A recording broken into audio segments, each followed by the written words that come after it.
Welcome back to the show, everyone. On today's episode, I'm excited to have Alex Oliveira. He's a host of the Dadpreneur podcast and the founder of Predict Media.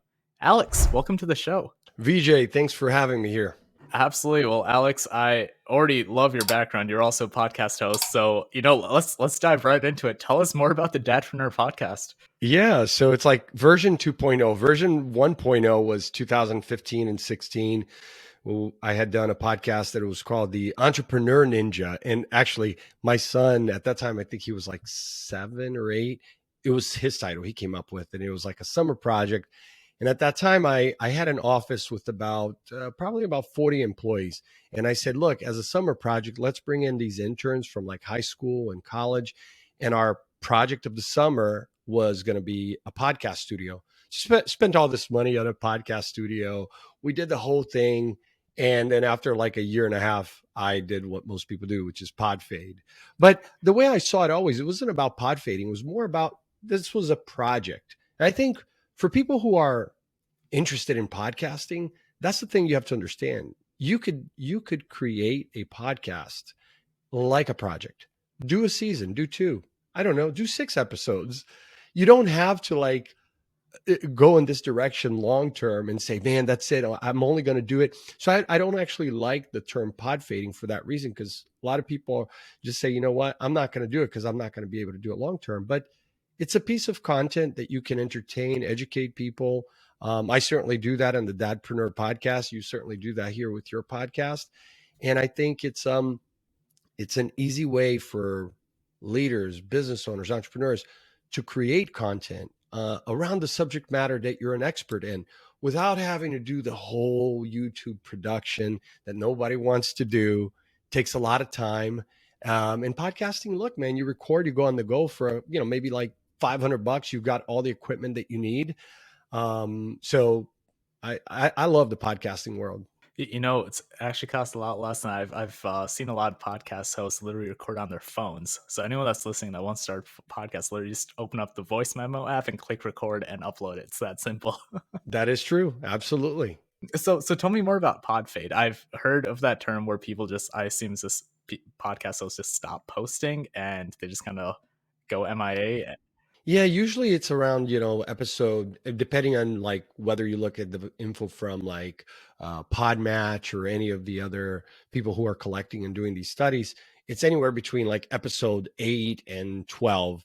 People kind of, take a nosedive because they start looking at the data and worrying about the data. And here's the news to everyone: like everything else on digital, you're not going to, even if you have the most amazing, thought provoking content with the best, like, it could have been like Dwayne Johnson here today, right? Like, imagine if you had The Rock on your podcast. Honestly, you might still not get millions of listeners. So I think people bug out about the format of the show. I'm not a professional editor. I'm going to need a producer, and I'm going to need all these moving parts. And at the end of the day, you don't need all of that. And instead of thinking about it like, look, I'm going to do this for a year, for 2, and feel that pressure, just say like, look, I am an expert in this subject matter, and this is what matters to my audience.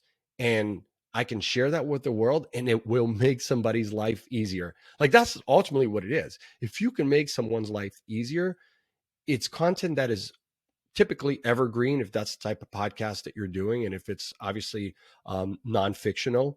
But even for the people out there listening who love the fictional crime type podcasts, like, great. If you're creative, why not create something, put it out there?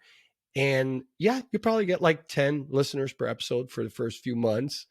And then you'll try the social media route and you'll still get 10 listeners, because social media these days is like a fire hose. So very hard to get any attention. So maybe you'll try some ads, maybe you'll do email marketing. So you're trying all these things. Here's the reality. It's going to take time before people can actually find in. The only way for you to do it long term is if you look at it as a project. So I'm going to build one season, maybe one season to you, maybe it's 20 episodes because your subject matter is so big. So take like real estate. I've worked with many realtors in doing lead gen for them, and I don't do their podcast hosting and creating or none of that.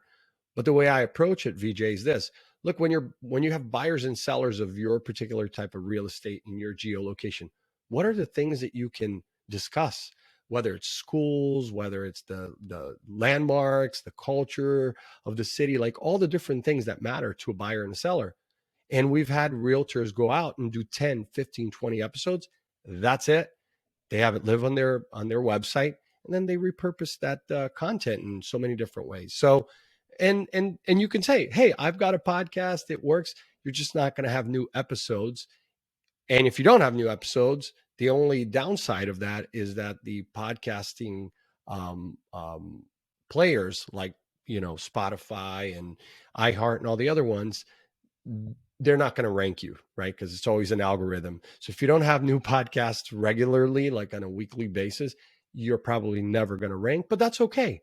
If the purpose of you creating your podcast was to educate your audience, you've already accomplished your goal. I think that's such an important mindset to have. You're not necessarily going to see results right away, but stick with the reason you're doing it, right? The why, to help people, to educate, to influence, to entertain, and then go Yeah. back to that why, even when the numbers don't really show up. So I love that mindset. So let's talk more about like I really like the concept you talked about helping realtors with their business using podcasts. So let's dive a little bit deeper into that. Tell me how they can use it and how can our audience actually benefit from some of these strategies. Yeah. So I look at it this way, regardless of like whatever industry you're in, there's probably a few big players and leaders. Typically, it's in the marketplace world. Like, and by marketplace, I mean like if you're in the financial world, there's Robinhood and there's a million other traditional players out there. But let's just take Robinhood. They have multiple podcasts. Their newsletter is great. Their website, there's so much content. So you don't have to like reinvent the wheel. They already have these big teams researching what people are looking for. So just take a page from their book. If you're in the automotive space, go to those big websites like Carvana or TrueCar or CarMax. If you're in real estate, go to Zillow, go to Trulia. If you're in medical, go to WebMD. If you're a lawyer, go to UpCounsel. I can go industry vertical by vertical. There's always going to be a number of big websites, which are typically referred to as marketplaces, who have a whole team of content strategists building great content, whether it's video, blogs, podcasts. So just go there first, because that's going to give you a good indication as to what you should be talking about. And then I would say, like, talk to your clients too, certainly your own clients, and say, hey, look, I'm looking to create a season of podcasts to serve my audience best. Maybe it's a version of my newsletter, but it's in an audio format. But I'm just trying to give you news. So if I'm a mortgage broker, I'm going to tell you what the interest rates are, what's happening with inflation, and are applications up or down. I'm going to keep you informed. And yeah, maybe I'll entertain you if I have a guest or two. And then you have to figure that out. Do you have guests or do you do it solo? I do both. I do a hybrid. Sometimes if I feel like I have something so great to say and it might take 20, 30, 40 minutes, I'll do a solo episode.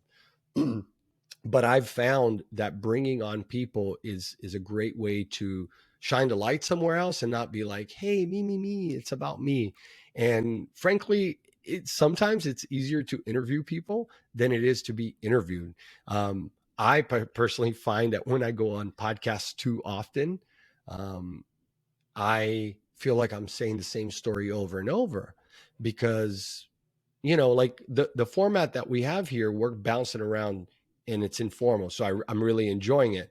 But typically, if it's like a formal podcast, I got to tell that story over and over. And most busy entrepreneurs, business leaders, they don't want to be out there saying that same story over and over, unless they're doing a sales pitch or closing a deal. So, but you have to be out there too and collaborate, bring people on your podcast, get people on their podcast.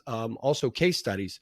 So I do a lot of exclusive closed podcasts that are not on any of the players. This only lives on the back end of my website as audio. We call them podcasts, but ultimately it's a 20-minute audio file that includes research and case studies and white papers, but it's audio.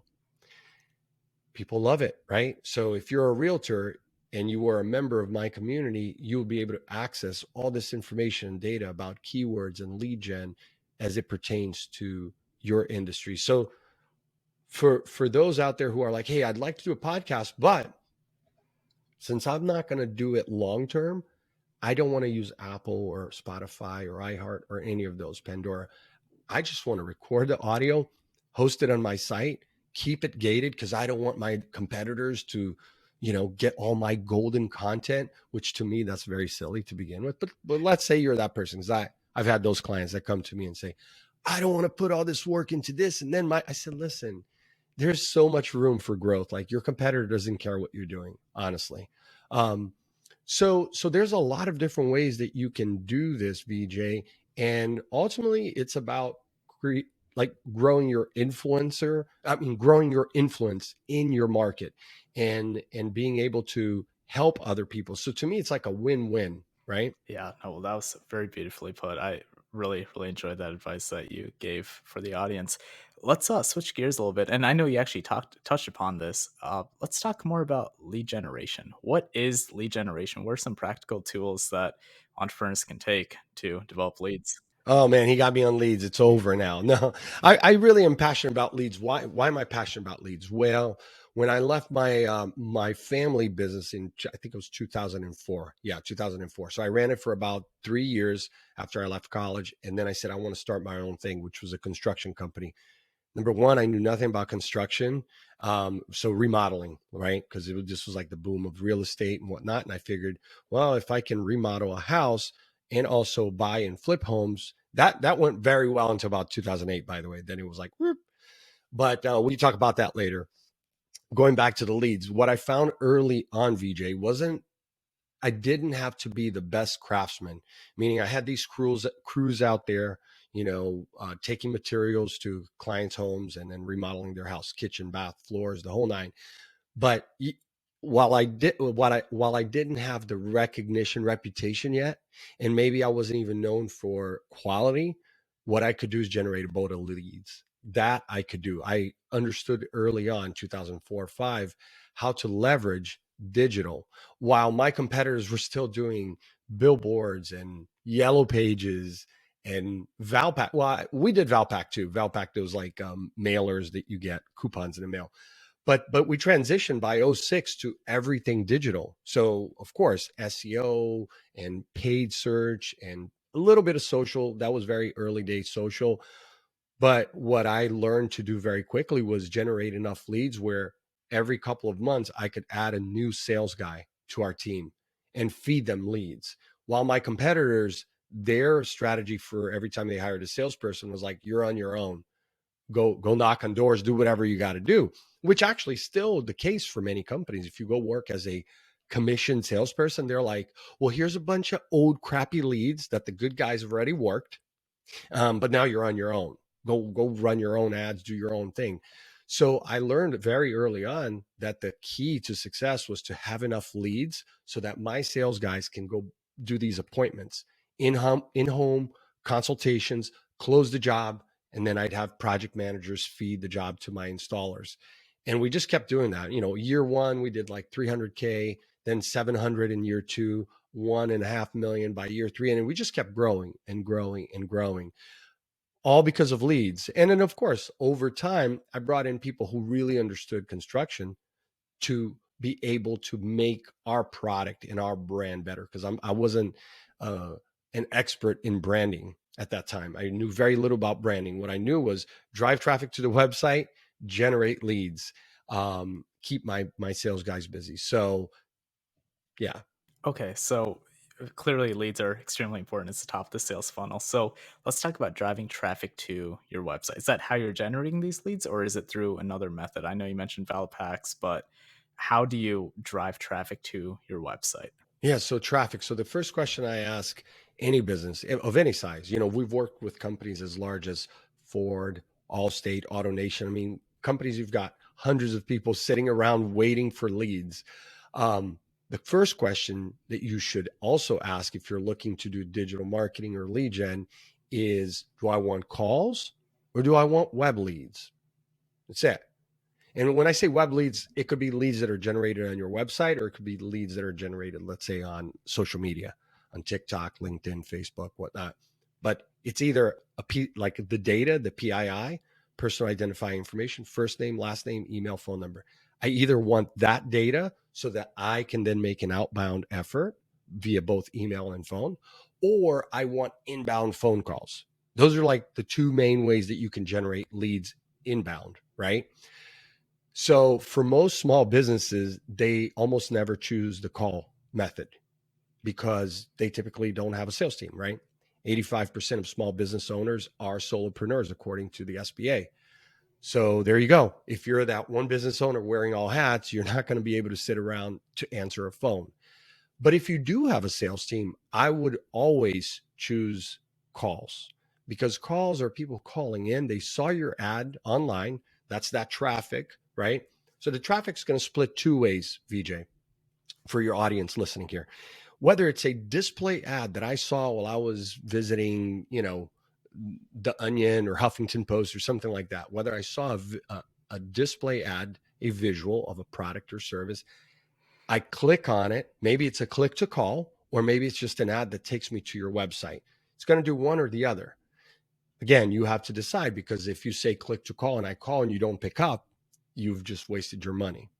But if it's a display or a search ad that you would see, let's say on Google, you have to figure out what that customer journey looks like. So if I click on that, where do I go next? I better not go to your homepage. I better go to a landing page that is clean, no navigation menus, no links that are external sending me to social media, nice headline, nice call to action, a picture that tells the story, and a very good form, right? A good form with that call to action button. Once I fill that out, you have to make sure your workflow is nice and tight in order for you to generate those leads and nurture it properly. Meaning, I've captured the data. You as the user are getting a thank you message right there on the spot. And maybe I'm redirecting you to my about page or a testimonial page or wherever. But then begins that sort of drip campaign. You're going to get an email in 5 minutes. My team is going to follow up with you 10 minutes later, not a day later. A day's too late. People don't want to wait.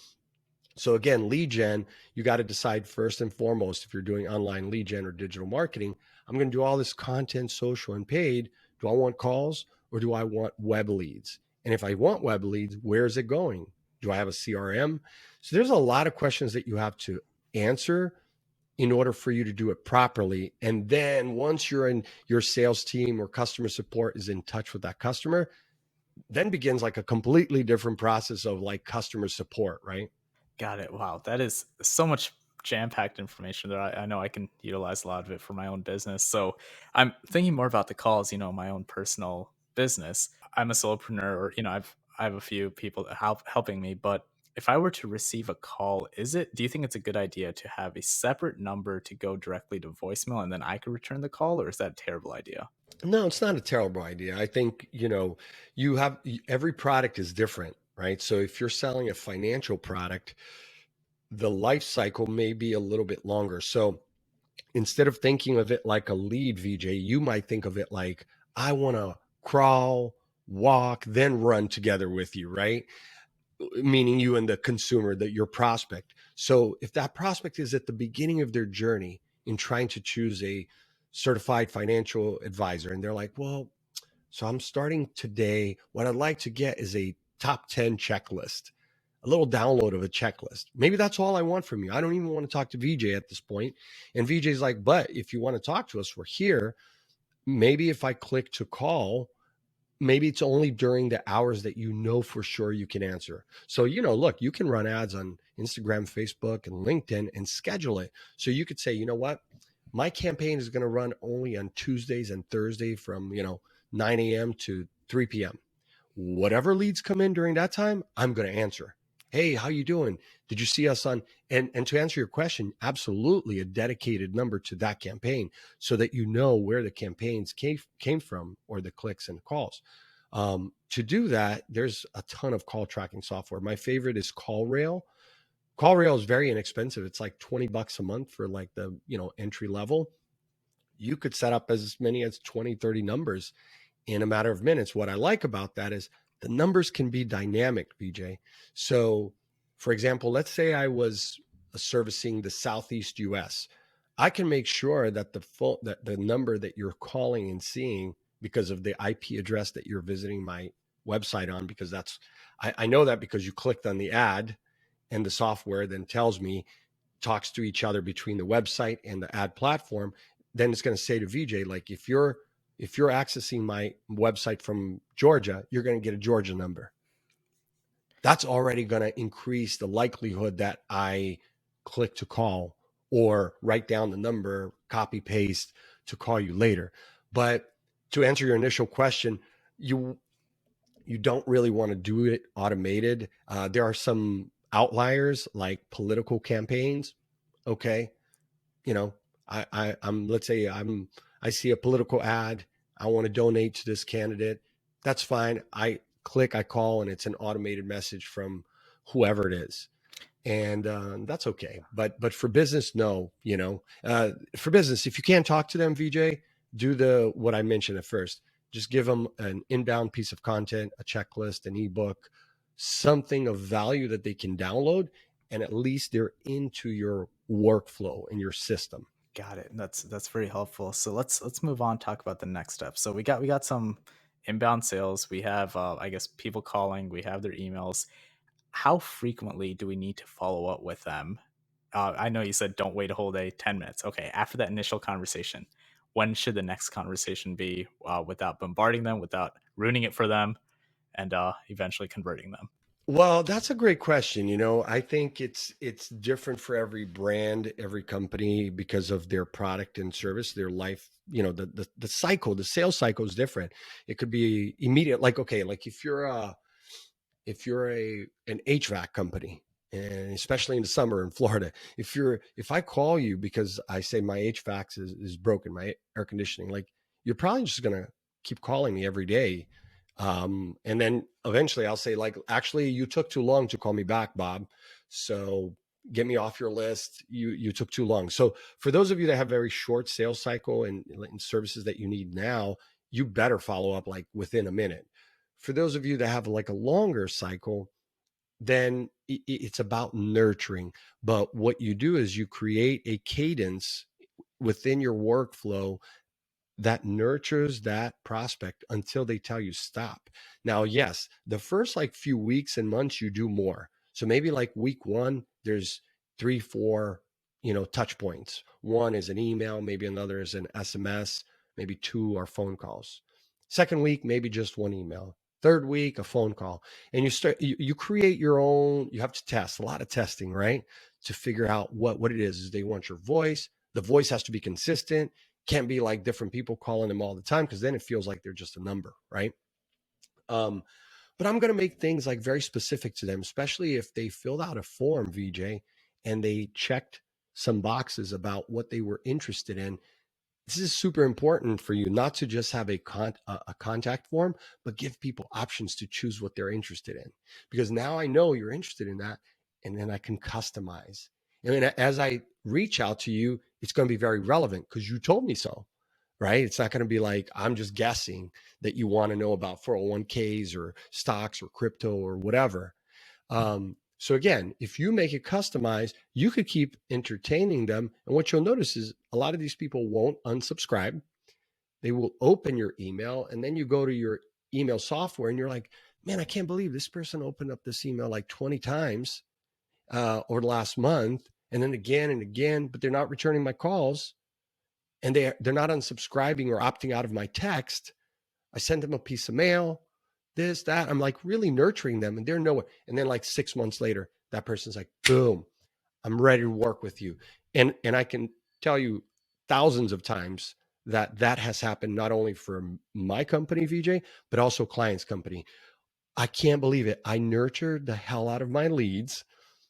And I have people that come back and actually will say, I'm so glad that you kept emailing me and calling me, because when I needed you, I couldn't remember your name, right? Couldn't remember the company, but I remembered what you were offering, and now I need it. I'm so glad that email came in. So, Oh my gosh, that is such an incredible story. I mean, I know I can take a lot out of it as I'm building out my email list and sending out emails to I guess potential clients or just people, just giving out free information. I think that's such a powerful story you gave right there. And isn't that a lot like the podcast, VJ? It's a lot like the podcast in that you need to stop obsessing with like conversions got to happen like yesterday. It doesn't work that way anymore, man. People want you to be like, love them and be like one of those great brands like the Disneys of the worlds. I won't mention any other names. So there's a lot of like, controversial companies out there these days, but there are brands that are really good at doing this, and they give you the love from day one, and you feel it. And most importantly, they always have an irresistible piece of content. So whether that's an offer selling you something or just educating you, they always have a good piece of content. And they do their homework. So, if you're calling someone, especially B2B, B2B presents such a great opportunity because in B2B, you can do the research before your sales team reaches out to these people. So if I know I have a cluster of companies around a certain sector, let's say it was IT or cloud, I can create a a piece of content, a series of pieces of content that is relevant only to cloud computing and IT. Again, customizing it more and more and more. I can even be the guy, I'm not even in their industry, but I could be the guy that gives them the news of what's trending. And they're like, wow, I didn't like you went out of your way to do that. So again, there's lots of ways that you can go about it. Podcasting is the same way, right? You're doing it. There's millions of podcasts out there, but it's not the number of people that listen to one episode. It's who the people are that listen to the episode. Perfect example, VJ. Last week, I released an episode with my wife, which I'd been begging her for a while. Oh, come on the podcast. She's been running business with me for like 20 years. So I'm like, when are you going to come on the podcast? People think I like do this alone. You're like my better half. And she's fine. I'll come. So we had a great episode. We talked to everything, parenting. We have 4 kids. We RV, homeschool, like the whole soup to nuts. Like we went through like 22 years in like an hour. So I put out the episode. And I think maybe like day 1, I got like maybe 50 or so listens. Then like day 2, but it just kept like picking up steam because of course it's a little different. We have family, friends, everybody who's listening, but man, I had such great, uh, just so many people that I hadn't heard from in a while, even people in business that I knew decade ago who were like, oh my God, I used to work with you and Aaron when you guys had the construction business. What an awesome episode. I remember this. I remember that.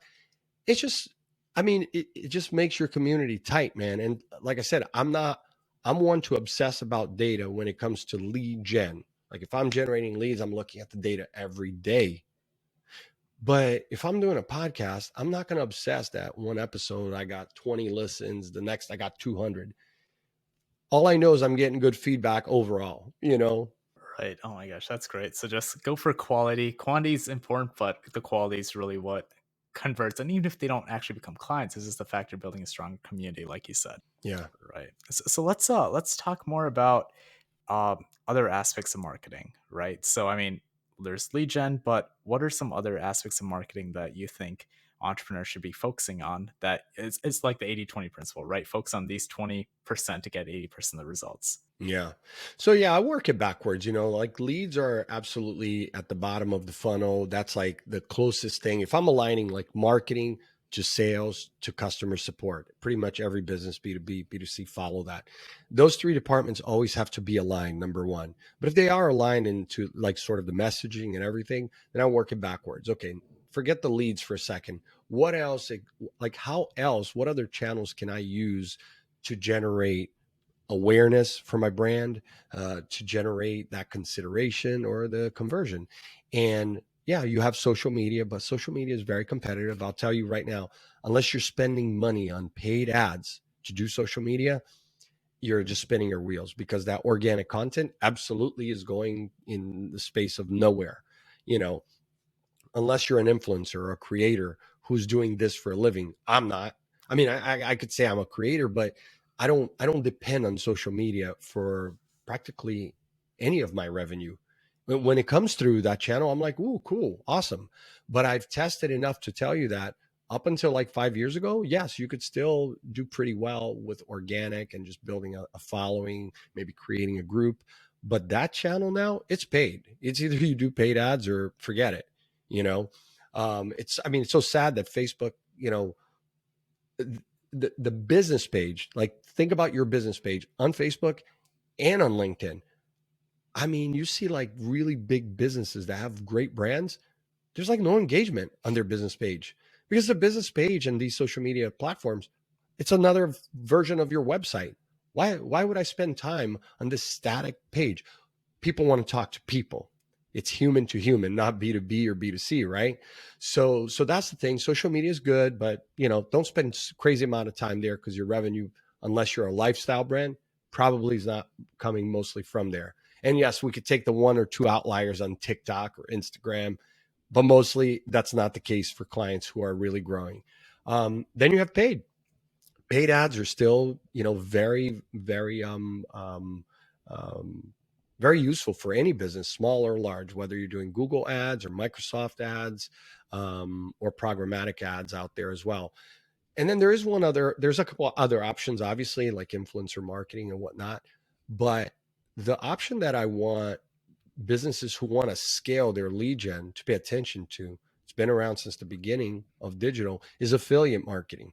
And affiliate marketing is, it's heavy because you got to spend some money, somewhere between 5 and 20 grand, depending on the size of your campaign, just to set up an affiliate marketing program.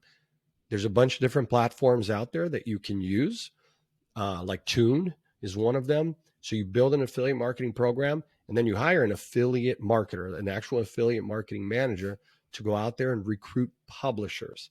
Now, publishers are the companies who sell their traffic to companies like Google and Facebook. For your listeners, if you've ever set up an ad on Facebook, if you've ever set up an ad on Google, you will notice that when you get to the point where they ask you to choose the audience, they will tell you, do you want to just advertise with the Facebook audiences, we're now called Meta audiences, or do you want to do the Meta Partner Network? Well, that partner network is not, this is not people that are on the platform at that moment. This is like all the publishers that exist. So for Facebook, it happens to be a lot of gamers, a lot of gaming apps. But that's a third party publisher that is taking your offer, meaning your product and service, and putting it in front of their audience. So, everybody's making money. Obviously, it's auction based, so it happens very fast. But if you're really interested in scaling and building a sales team to get inbound calls, I'll tell you right now, there isn't a Fortune 500 company that you're going to find in the insurance space, legal, medical, who doesn't use affiliate marketing to grow their business. Some are for more, awareness. Others are for sales, like Nike, Macy's, like every e-commerce, Chewy, you name any of them, every e-commerce platform, they're working with affiliate networks to put their products in front of the people who these publishers have their eyeballs. And sometimes a publisher can just be an email publisher. Like, for example, we work with one public email publisher, Vijay, that specializes in their database is about 30 million women, specifically moms. And then they can break out the demographic psychographics. Like if you were trying to target, moms of kids age 0 to 5, 6 to 10, they can break it up and segment it that way. And that's just email marketing. So I could take an offer, take it to that publisher and say, hey, I want to drive traffic with my offer, right, to your audience. And you're going to pay there based on, it could be cost per acquisition, cost per lead, cost per 1,000, cost per click. There's a lot of different models, but it is the one, I would say, channel in digital when it comes to lead gen and digital marketing in general, that many small business owners, I wouldn't say they avoid, but they're usually, marketers don't explain to them how that whole world works. And it's not out of reach because it's not like you're having to spend millions of dollars. You can do an affiliate program like the big boys, like your biggest competitor, for a small budget. I mean, it's not going to be like $1,000 a month. I'll tell you that much. You probably still have to spend 4 or 5 thousand a month, depending on your industry, but it's a very different way of going. It's almost like buying traffic at wholesale instead of directly with Google or Facebook. Wow, that's so interesting. So affiliate marketing seems to be the biggest takeaway I had from this conversation, because that's something I personally never considered. I was thinking about, writing ads and, link products to Amazon or whatnot, but I think actually paying for affiliate marketing could be really beneficial. Well, that great. I think a great point. You said Amazon. So I have clients who have their Amazon shops and Walmart shops as well, and it's no secret that both Amazon and Walmart are some of like the biggest um, affiliate marketing clients to these networks. So they go out to get new members to their platform and actually post their offers to all these millions and billions of users online. So imagine they're doing affiliate marketing on your behalf, because the more people they get to their platform, the more you sell, the more likely you stay there, the more commissions they get. It's a win-win for everybody. Wow, that's incredible. So you recently launched a new book, right? I did. Absolutely. Let's talk about it. Tell us about this book and what it's about. Yeah, I have it back here somewhere. Okay, there it is. So if you build it, will they come? No, they won't. This is, so I call it the sub the what do you call it? Subtitle is The Golden Path to Lead Generation Success for Your Business. And I say the golden path because honestly, there's different paths that you can take. You don't have to do them all. Like we just discussed some affiliate marketing, social, paid, right? SEO obviously is one of them. If you're a small business solopreneur, it's not likely that you're going to go through all those paths. And actually, it's not likely that they're all going to work for you either. Um, some will always work for you, like SEO is SEO. Like if you create content consistently, good content, and have an SEO optimize it properly, eventually you will rank on the search engines if it's done right, right? But again, the book is soup to nuts how you put together a lead gen system that can work for you and be nimble, and sometimes maybe social media is not working for you. You can pause it, but and then move it over here to email, and then go from email to here. So the book, you can actually go into sections, and I would recommend for anyone who's suffering in terms of like email marketing. They're saying, "Oh, but I suck at email marketing. I've tried, it didn't work." Or if they're suffering with SEO, "Oh man, I've had 3 SEOs, they all didn't do so good." In the book, you can go just to that section, that specific channel, and read about how we did it to generate 24, well, now close to 25 million leads over the course of 12 years for thousands of companies. Now, again, we didn't do it alone. Not only our team, but having to work with these great marketers. I've had a really tremendous pleasure of working with some of the best minds in the digital marketing and lead gen space, who, I'm always learning. Every day I'm learning still from these guys, because as the systems get updated, VJ, um, it's kind of like your world with finance. There are some things that are foundational, but because of technology, there's always something that is changing. And so I love to stay on the cutting edge of it. But most of what you'll find in the book isn't like a trendy new thing, like, oh, go on TikTok. And no, these are like strategies that have worked since I started doing this. And the only difference between the ones who make it happen and the ones who don't are the ones who stick with it. So, it's like everything else in life. I mean, it really is. If I go out with my son and we're there playing basketball in our driveway, we're playing like every other day, he can see he's getting better. We recently got them a keyboard and a little app called Simply Piano. So they're all learning piano. And I'm like, listen, if you don't do it every day, you're not going to get better. So we know that as children, we know that unless you commit and be dedicated to that one thing, it's not going to turn into something great. So the marketing too is that there's no secret. I mean, there's no marketer out there that's going to be like, "Oh, I have a secret."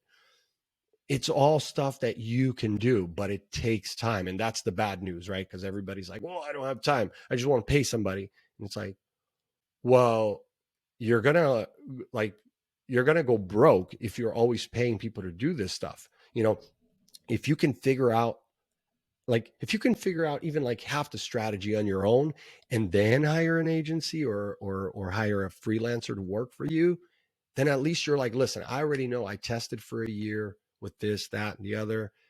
At least you're solid on what's working, what's not. And I'm sure that you will find that some things work better than others. Like, for example, webinars. I have a client who was like, well, webinars don't work so well. It's like, in the sort of world of like people zooming over the last 2 years, they're tired of it. But after he started testing with it, and then of course we would promote these webinars with paid ads. The more he got people to come, these people eventually became clients. He had to create content for it, so the content could be repurposed, right? So it was like win win win. Now he's doing it on a monthly basis, and that's just one strategy. So Wow, that's amazing. Thanks so much for going into that. So I'm actually really excited to read that book. I think that's really interesting that you don't have to read it cover to cover. It's more about, hey, you're in this stage in life right now. Let's read this current chapter. And then once your business progresses somewhere else, you read a different chapter. I think that could be extremely beneficial. So thank you for doing that. Let's change gears a little bit and talking a little bit more about advice for entrepreneurs. Like, what is something when you start this journey, what is something that you wish you didn't do or something that you would change, and then what is something that you would 100% do again because you're like, Vijay, wow, this works so well? oh, that's a great question. Like, yeah, both sides of that question. The first one always comes to mind is like focus. Um, Early on, I definitely lacked focus. I want to do like 100 things. I'm like that entrepreneur, right side, left side of the brain, pretty just running so fast, but never focusing on starting and finishing things, right? And honestly, like even in cases where I had the business like was booming, is booming here, it's growing, that investment is growing. I'm like, that's very nice. On to the next thing, the shiny object syndrome sort of situation. And over time, with help, I had business coaches. I had, I've done a lot of training and programming and just overall mentors. I've had a lot of mentors and just work with different people to help me overcome that problem that I had, which was a lack of focus. You know, I think a part of my story for a long time was I originally came from Brazil when I was 10 years old. So we were immigrants here, but I watched a lot of my family in Brazil start businesses and fail at business. And early on, I was like, wow, but it's because they start and they don't continue. It's like as soon as they make it on one, they like move on to the next thing. And so for a long time, I honestly thought it was like it's in my DNA. I think it's like that. That's just how I am. My wife over time convinced like that's not no. I mean, you write your destiny, and I'm like, yeah, you're right. So I would say be open to getting help. Like, if you have a flaw, we all have flaws. That was one of my biggest ones. I went and got help. I really did. I started doing meditation to be able to just slow down and smell the coffee, writing. I started writing more and more and more. And these were things that helped me really focus, just focus and be in the moment. I remember a time thinking, like, okay, if I go to a trade show, I loved going to conferences, whether it was an exhibitor or just attendee. I was like, I need to, if I'm in a booth or in a meeting or network setting, right? I need to focus on just that person that I'm talking to. Like I need to be just interested in them. And I try to pass that on to my sales guys because salespeople inherently, like their gig is like, so cool, VJ, you're not buying, see you later, next. When in fact, like if you show people that you care, truly care, no bullshit, just like, hey man, I'm into your story, tell me where you came from, like what are your pain points. Not even telling you if I could help you or not at this point. I'm not selling you on anything, just want to get to know you as a human being. And if at the end of the conversation it ends in like we just had a good conversation, there doesn't need to be a call to action if I'm at in a conference or networking, like, okay, cool, now that we went through all the small talk, VJ, let me tell you what I do and what I want to sell you today. Okay, cool. Now, can I reach in your pocket and get that money? Oh, man, it's too transactional. It's too obvious, So I think it's learning, again, that focus thing also helped me learn about quality. over quantity, because I was convinced from other sales guys that I worked with, people that were older than myself at that time, that said, hey man, it's a numbers game, Alex. It's a numbers game. Like the more you hit, the more. And I'm like, okay, that kind of makes sense. But I think that like mind frame caused me to always just be like, next, let's go, let's go. So I think slowing down was one. So focus. As far as what I did from the beginning that has benefited me always, and I would say this is not only in business, but specifically in life, in my personal life, with my kids, with my wife, with friends, family, is communication.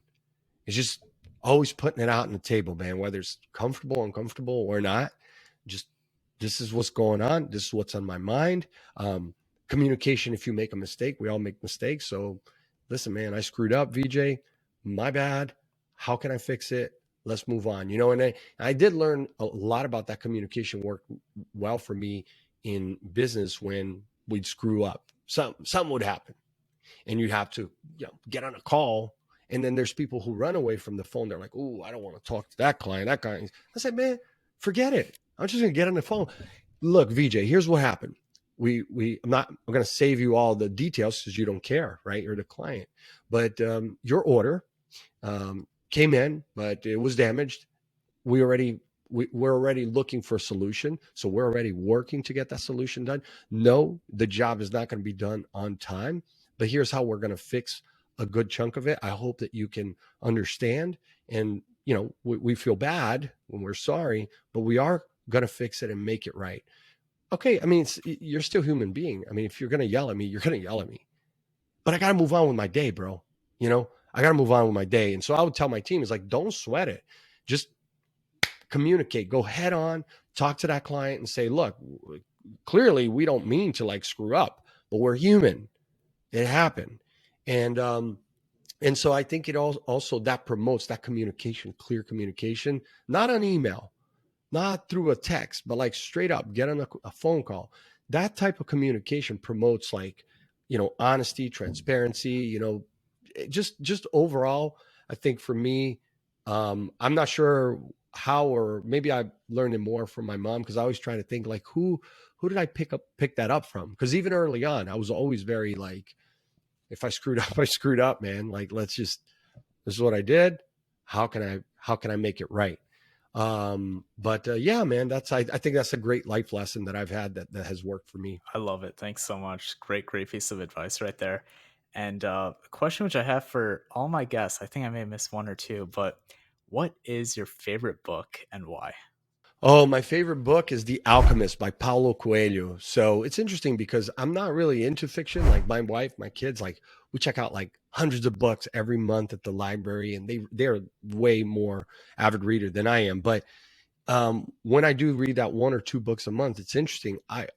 The one that always comes back to mind is Paulo Coelho's The Alchemist. It's just such a great story, inspiring. It's obviously fictional, but as far as like books that for business, um, of course I would go with mine first. Oh, of course, No, I'm just yours. kidding. No, but I love the E Myth. I love Simon Sinek's Why. That's a great book. And one that made a mark on me on it's kind of like underrated, I think. It's Rick Pitino, the coach, college coach. Rick Pitino, probably, I don't know, 25 years ago. I still have the copy here, but I've reread it several times. It's called, I think it's something like Success is by Choice and Not by Chance. But the whole concept of the book is that, like, if you want to succeed, man, you can't like walk around with a chip on your shoulder. It's a choice. It's a choice. Success is a choice, right? So now, and it's not by chance. My only problem with that over time, VJ, is that what's his name? I can't remember the name of the host. There's another podcast, the How I Built This podcast. Yeah, Guy Raz. Guy Raz. Oh, of Guy course. Raz. My kids actually listen to his podcast. He has got like what in the world? It's like a kids podcast. The great voice. Anyways, and How I Built This guy, what he does is ask a question typically about, what do you attribute your success to? Was it luck, or was it like you're just uber intelligent, right? And it's so interesting to me that how you can pretty much predict the different egos after listening to the episode, what they're going to say. But I always lean towards luck more, which kind of negates Rick Pitino's book where he's saying success is by choice and not by chance. Because the truth is, in life, you go through a lot of shit by chance that you don't control. Of course, your reaction you control, but you don't really control. Like if you're in, I don't know, somewhere in Haiti and you have an earthquake and your business is destroyed and your family has to start over and you don't have education and you don't have all the opportunities, it's not really a choice if you already start life like way back there in the race, right? So I think it's not a one size fits all, that mindset. um but one mindset that works for me, which I talk about in my book, which not only marketing and business, in my opinion, it's three parts. I have this little cute Venn diagram. It's um, science. So that's you can learn science, mechanics, right? So whatever it is, marketing, finance, you can learn it. That's the science. Art, which is like you being creative, using that other side of the brain. So art, and then luck. So science, art, and luck. Those three interconnect. And for me, what I have found is that there are some things that are inexplicable. I'm like, I knew nothing about that, or not enough, certainly, to have that level of success. I really didn't use so much creativity, and it wasn't like planned. And holy crap, it just popped. And I was like, are you kidding me? What is that? So then it brings me to, it had to be luck, man. Right place at the right time. And one can go, yeah, but you asked for the world in that energy. And it's like the secret, like, no, I don't know. I just know that it sometimes it happens, even though you have little to do with it, which I think leads to a lot of people to think about their faith and is it their maker and this and that. That's it's great, to each their own. Some people are going to call it blessing, others are going to call it luck. But nevertheless, I don't think that we're in control of everything, you know. So yeah. Thanks so much for that answer. And I love that you brought up the ego because I think that makes such a big difference between your choice of luck or your own efforts or skills or whatnot. Because you're right, there's so much that we can't control, but it's about our perception of our current state and what we do about it. So, like you said, there's a factor of both, but I think it's extremely, uh, it, gosh, I can't even think of the word. I don't think it's smart to attribute 100% to your skill set and saying that there's Yeah, no luck involved. So that's awesome. right. Thank you so much. Alex, this has been an incredible interview with you. Where can our audience get in touch with you? Yeah, absolutely. They can get in touch with me on the website, dadpreneur.co. Go there. I've got a bunch of free resources that you can use. I actually have an ebook version of the book for free. So you can do that. You can check out the podcast on there. All my work is on there as well. And I just appreciate having this conversation with you, VJ, what you're doing, what podcasters are doing. I love it because I know it's going to serve someone. So even if it serves one person in a big way, whatever inspiration that you and I gave them today, to me that was definitely worth our time. So I appreciate you putting me on your platform here. Absolutely. Well, Alex, it was an absolute pleasure having you on the show. I'm going to put all this in the show notes for everyone that's listening. And thank you so much.